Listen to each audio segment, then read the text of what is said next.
But what Lanza gets is that reality is a process. Everything is a process. Nothing. We all, like I said, that's the thing with our minds as humanity right now. We try to fit it all in a box, and it can't. We can't do that. It cannot have lines. There are no lines to fit things in. Everything just is. Let me reiterate that, because it's very important that we all understand in order to move forward as a species, which I want to do, because looking around at what's going on, it's a bunch of freaking nonsense, and we need to. And I have children. So listen close. We cannot fit things within our minds. They are already there. It's our minds that we're tinkering with, right? Do we need to do that, or can we just observe it as is? That's the big question. But my favorite, thing that Lanza said, this is hilarious, and this is scientists for you.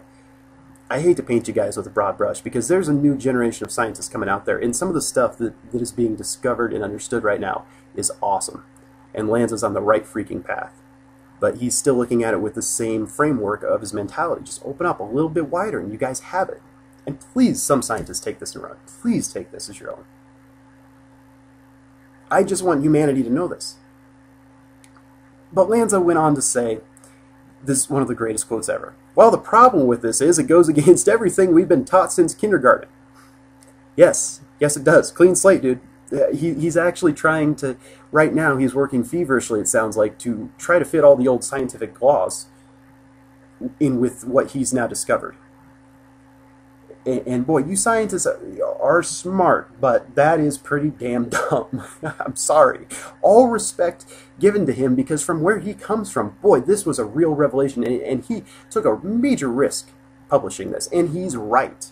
He's right. He's just not, he's still got his blinders on. And I'm about to go into what that implies, in some very cool ways that we're going to use it, in some ways that I've already tried this, and it freaking works. So I'll put a link to his website up on my website, www.ufozone.ning.com.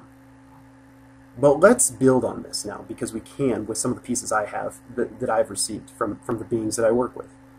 This changes everything, guys. The fact that science is now working on proving this, although they can't, that's what's so funny. It sounds like they're certain they have hundreds of times, but I just want to reiterate how flawed logically it is to prove that his theory that nothing exists until you look at it, right? How can you tell if you don't look at it if it exists or not? There's no way to do it. Okay, it's an intangible science. Stop trying to freaking prove it. Just go with it, see if it works, because it makes everything make sense. And he's feverishly, trying to think that he's proven it now, and then trying to cram all these old, crappy, worn-out, freaking wrong scientific principles that we have. Clean slate, guys. That's what we need, a clean slate. And once we have it, we can figure this out. All we need to do here, guys, to make this fit in with what's actually going on, which is entirely different than reality, and I hope you guys are understanding what I'm talking about with reality. A lot of people are under the impression there is one reality. This is not true. Humans create their own reality, and everything creates their own reality. And I'd have to imagine there are beings out there that are evolved enough that they just don't bother anymore, because just observe it as it is, and then it's real. And that's what Lanza's saying, but he didn't quite get that far. He seems to look at this as though all of humanity, the first flaw, that all of humanity has one set of eyes. Not true. Kind of. We need to go into genetics a little bit. Here's how it happens, guys. I'll just cut to the chase. Here's how it happens. This planet is a garden. It's as simple as that. We've been planted here. We've been then picked up and then brought back, tinkered with in between. Right? This evolution thing, nobody ever thought about, maybe, just maybe, there are beings that help it happen. Maybe it isn't magic. Maybe we don't magically adapt to our environment. Maybe something that we haven't yet seen or looked at, therefore, according to Lanza, it cannot be real to us yet. How very human of him. Maybe they pick us up and tinker with us and bring us back. And maybe they're doing it to help us.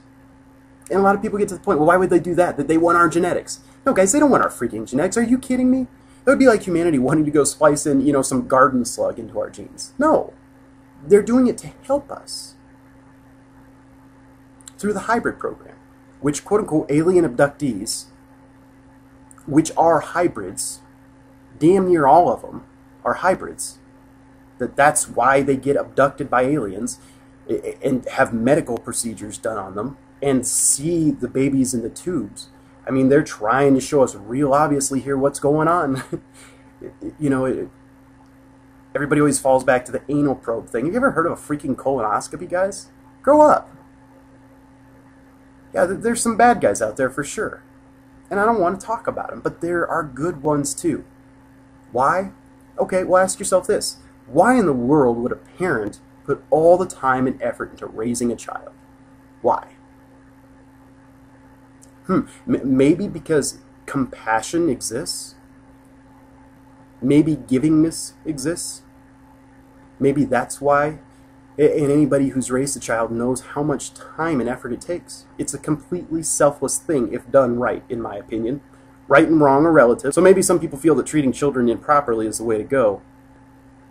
You need to treat them honestly.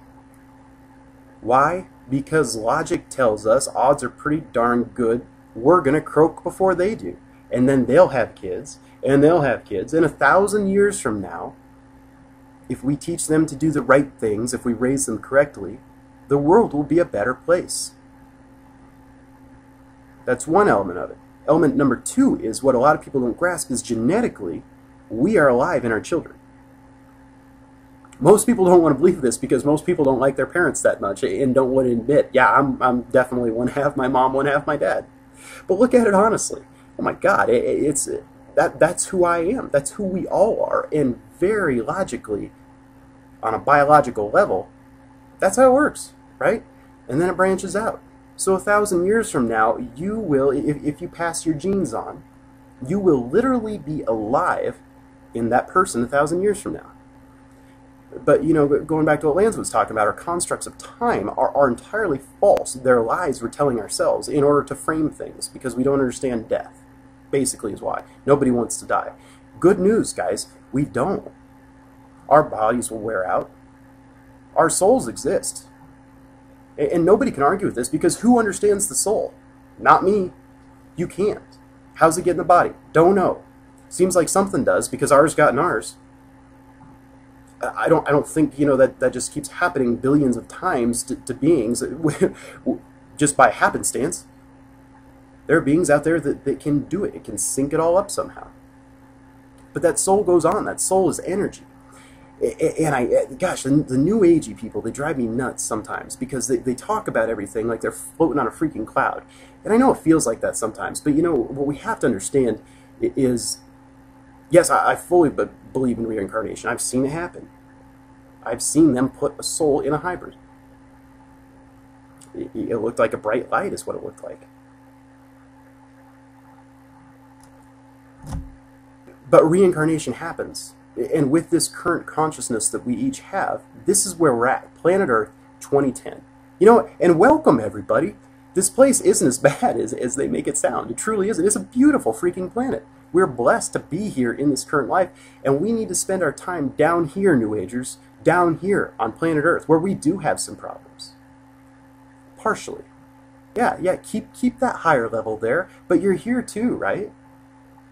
And so is a lot of other people, and they need help getting to that higher level, and you can't approach people on the energy, man. Do you even understand what you mean when you're talking about the energy? Because here's what it means.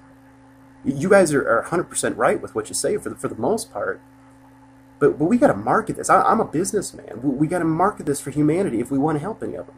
And I think largely when people talk about the peace and love, and some people, I say those words too, but you got to say in reality, in other people's reality, right? You have yours, and you're fully entitled to it. And if you just want to enjoy your own, that's your right as well. But shouldn't we try to help this freaking terrible situation in some ways, or what other people see as a bad situation?